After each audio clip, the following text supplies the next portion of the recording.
ఎంత కష్టపడినా, చాలా కష్టపడుతున్నా, చాలా హార్డ్ వర్క్ చేస్తున్నా, నాకు జాబ్ రావట్లేదు. చాలామంది ఇదొక కంప్లైంట్‌లా చెప్తా ఉంటారు. నేను యాక్చువల్లీ ఒక చిన్న వీడియో షూట్ ఉండే, అవుట్‌డోర్ షూట్ ఉంటే వెళ్ళడం జరిగింది. ఈ వీడియో చేసేటప్పుడు ఒక 3, 4 రోజుల ముందు. ఈ టైంలో నేను ఇక్కడి నుంచి కంఫర్టబుల్‌గా నా కార్‌లో వెళ్ళాను. అక్కడ కూడా మనం ఎండలో షూట్ ఏం కాదు. Completely indoor shoot, completely full of AC.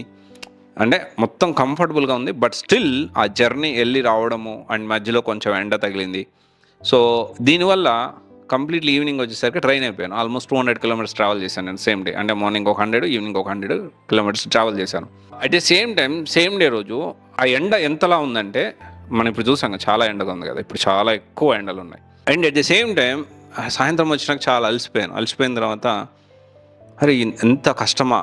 ఇంకొక పాయింట్‌లో రోడ్ సైడ్ ఈ జర్నీలో అంటే ఎళ్ళొచ్చాను కదా! 100 కిలోమీటర్స్ వెళ్ళి 100 కిలోమీటర్స్ వచ్చాను కదా! ఈ ప్రాసెస్‌లో డెలివరీ బాయ్స్ పరిస్థితి ఏంటి? రోడ్ సైడ్ పక్కనే ఉండి ఈ అమ్ముకుంటారు కదా! రోడ్ సైడ్ పక్కన చిన్న చిన్న ఏదో ఒకటి పెట్టి అమ్ముకుంటా ఉంటారు. చిన్న చిన్న షాపులు, వీళ్ళ పరిస్థితి ఏంటి? అండ్ కూలి పని చేసే వాళ్ళ పరిస్థితి ఏంటి? అండ్ ఇంకా చాలా ఉన్నారు. ఆటో డ్రైవ్ చేసే వాళ్ళ పరిస్థితి ఏంటి? ర్యాపిడో డ్రైవ్ చేసే వాళ్ళ పరిస్థితి ఏంటి? ఇక్కడ మనం అర్థం చేసుకోవాల్సిన విషయం ఏంటి అంటే, నేను ఎంత కష్టపడినా జాబ్ రావట్లేదు అంటే, ఎలా కష్టపడాలో అంటే ఎలాంటి స్టెప్స్ తీసుకొని ముందుకెళ్ళాలో ఆలోచించాలి కానీ, ఎంత కష్టపడినా జాబ్ రావట్లేదన్నా వేస్ట్, నేను ఊరికి వెళ్ళిపోతా, లేకపోతే చాలా ఆశలతోటి హైదరాబాద్ వచ్చిన, లేకపోతే ఒక ఇన్స్టిట్యూట్ ఏదో నాకు సరిగ్గా క్లాసులు చెప్పలేదు, నా వల్ల కాదు, నేను ఇంటికి వెళ్ళిపోతా, ఇలాంటి మాటలు అవసరం లేదబ్బా. మనకంటే ఇంకా కష్టపడాలి, బోలెడు మంది ఉన్నారు.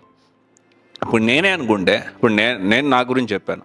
నేనే ఒకప్పుడు బండి మీద తిరిగి బైక్ మీద తిరిగేవాడిని. బైక్ కంటే ముందు నడిచి తిరిగిన రోజులు ఉన్నాయి.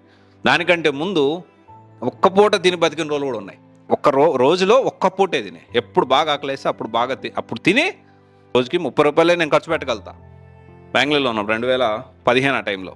అంటే ఇప్పటి నుంచి ఒక 11 సంవత్సరాలు వెనకాల. ఒక్క పూట ₹30 అన్నా సాంబార్ అని ఉంటుంది. అదైతేనే కడుపు నిండుతుందని ₹30 ఎప్పుడు ఆకలేస్తే అప్పుడే తినేవాడిని.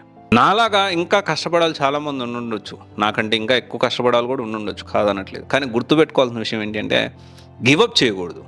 ఆ రోజు అరే ఇదంతా నా వల్ల కాదు, నేను ఊరికెళ్ళిపోతా, ఊరికెళ్ళిపోయి ఏదో ఒక చిన్న ఉద్యోగం 10,000, 15,000 లేకపోతే మా నాన్న బిజినెస్ చూసుకుంటే అదే 20,000, 30,000 అంటే ఈరోజు నేను ఇంతవరకు వస్తుండే కాదు కదా, ఎక్కడో ఆగిపోతుండే కదా, ఎక్కడో ఆగిపోయి ఎక్కడో ఉంటుండే.